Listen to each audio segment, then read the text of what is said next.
Israel kills a dozen Palestinians as Gaza City invasion intensifies.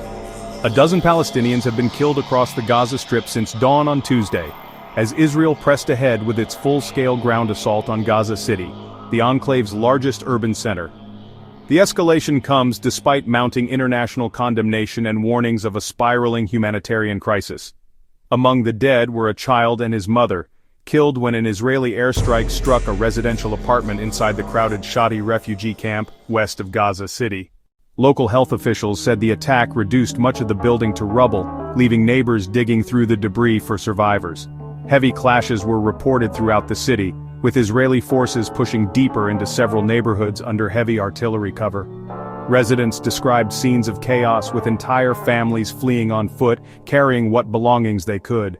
Many have sought shelter in already overcrowded schools and hospitals.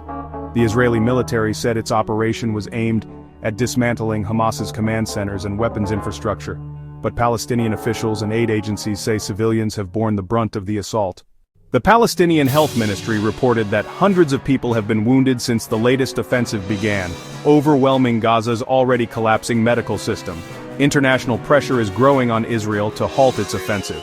The United Nations Secretary General reiterated calls for an immediate ceasefire, warning that the destruction of Gaza City risks a humanitarian catastrophe of unconscionable proportions. Several Western capitals, including London and Paris, have urged restraint, while protests have erupted in cities across the Middle East. Despite the diplomatic outcry, Israeli Prime Minister Benjamin Netanyahu vowed to continue the campaign, insisting that victory in Gaza City is essential for Israel's security. As the invasion intensifies, civilians in Gaza remain trapped between advancing Israeli forces and relentless bombardments, with little sign that the violence will ease in the coming days.